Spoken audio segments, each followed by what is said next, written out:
Dalam pemerintahan Jokowi, kemaslahatan rakyat lebih penting dari hal apapun juga, guys.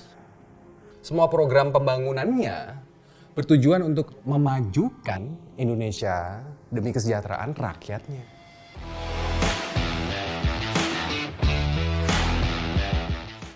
Jokowi sendiri adalah sosok amanah yang selalu memikirkan rakyat. Dia nggak lelah belusukan kemana-mana untuk mendengarkan langsung suara rakyat dan melihat kondisi di lapangan dengan mata kepalanya sendiri. Bukan seperti antitesanya yang cuma bisa pencitraan. Bertabur kata-kata indah keluar dari mulutnya. Lo tau kan siapa antitesanya? Gitu. Namun Jokowi bekerja konkret dengan program yang tersistem dan sentuhan inovasi brilian. Kartu Indonesia Sehat dan Kartu Indonesia Pintar adalah dua contoh tak terbantahkan, guys. Bahkan untuk kedua program tersebut yang di Jakarta, Anies cuma bisa meneruskan dengan menambahkan kata-kata plus. Antitesa yang nggak punya ide sendiri atau belum punya ide sendiri. Ya, Jokowi bisa begitu dan menghidupi program kerjanya seperti itu karena memang begitulah kehidupannya. Dia berasal dari keluarga yang telah merasakan pahit dan getirnya kehidupan, guys. Yang penuh perjuangan, bahkan dirinya lahir di pinggir kali. Beliau berkata begini, pada saat saya kecil, rumah orang tua saya di pinggir kali.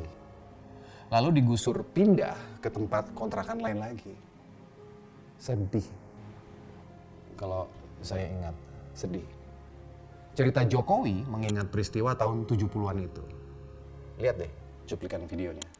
Pada saat saya kecil,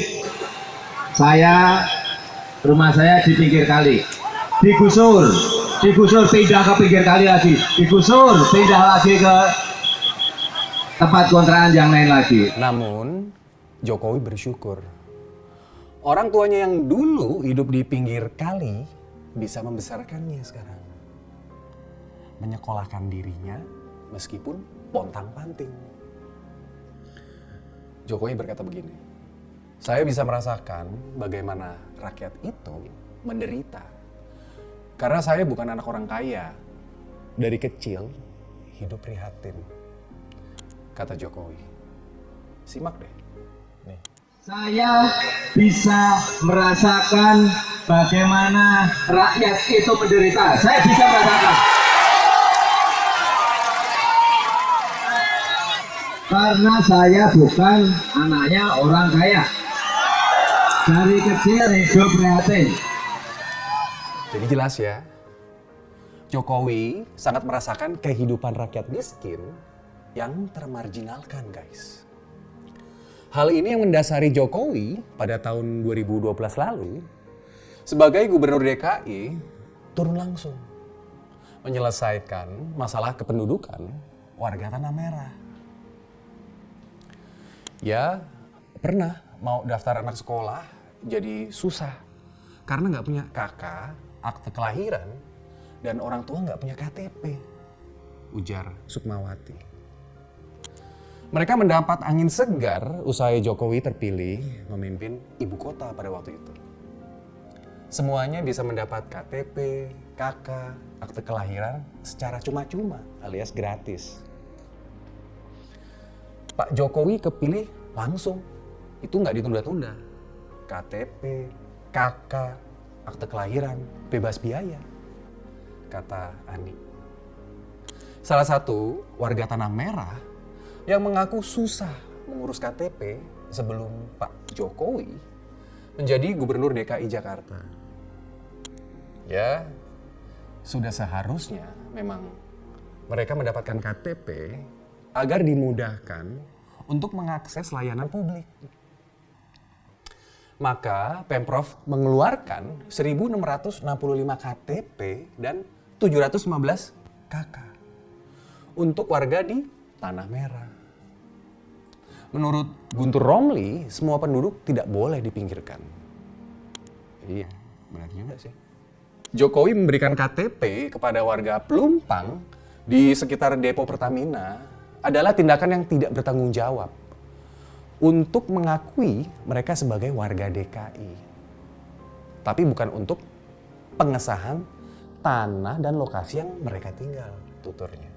Pengurus Lembaga Musyawarah Kelurahan di RW 09, Franky Mardongan, mengatakan selain memberikan KTP sesuai domisili, Jokowi juga menjanjikan pembentukan RT, RW, dan diresmikan setara dengan wilayah yang lain, guys.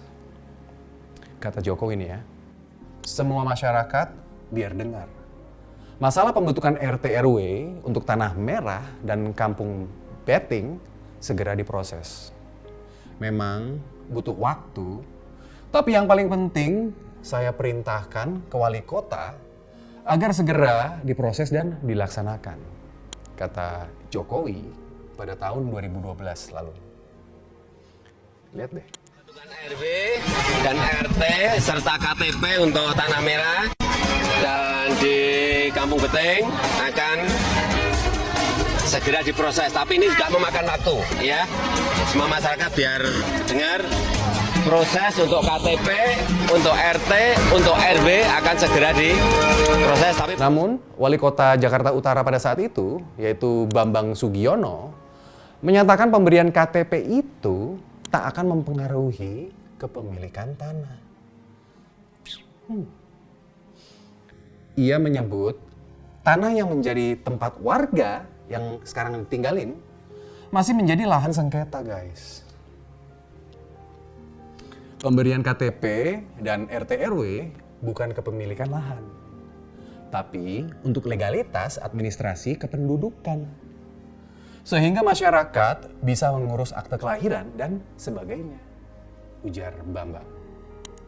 Bikin bingung. Nah, kan?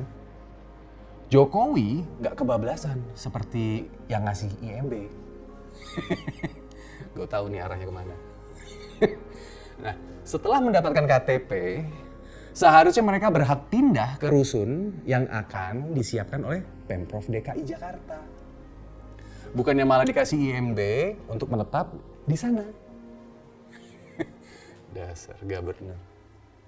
Nah, setelah insiden kebakaran depo Pertamina dan merembet ke pemukiman warga, Jokowi pun mengatakan daerah itu tidak bisa lagi ditempati, guys. Sehingga Jokowi menyodorkan dua opsi. Di antaranya, depo Pertamina digeser ke daerah reklamasi.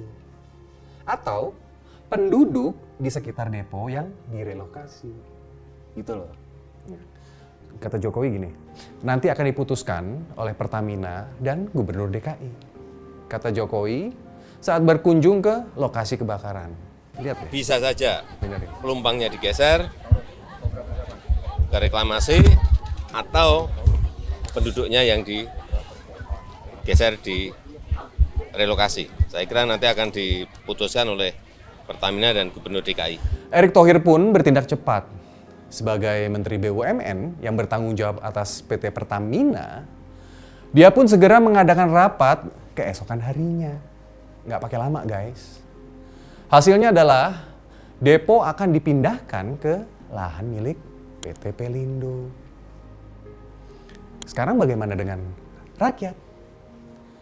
Tentu, selama menunggu pembangunan depo di lokasi baru, warga masih terancam bahaya, guys. Paling cepat tahun 2026 baru selesai pembangunannya. Karena itu, Erick Thohir menyampaikan, guys, harus ada buffer zone yang cukup di sekitar depo saat ini. Mau nggak mau, demi keselamatan warga, oke? Maka warga harus direlokasi. Hal ini menjadi kewenangan dari PLT Gubernur DKI, yaitu Heru Budi Hartono, untuk mencarikan lokasi beserta pembiayaannya. Bukan hanya memindahkannya, tapi juga memperhatikan banyak faktor-faktor lain. Sebagaimana arahan dari Pak Jokowi agar pihak perusahaan dan gubernur bersama-sama melaksanakan tindak lanjutnya. Tentunya kita juga setuju dengan ketegasan Opung Luhut. Tapi semua itu harus dilakukan dengan perhitungan yang cermat, komunikasi yang tepat, dan memperhatikan ongkos sosial agar tidak mudarat, sehingga menghasilkan maslahat bagi rakyat. Iya. Utamanya, kemaslahatan rakyat harus menjadi perhatian akurat dan cepat. Buat Presiden Jokowi dan jajarannya, kita sampaikan salam hormat, Pak. Gua Singi Sahid. Ciao.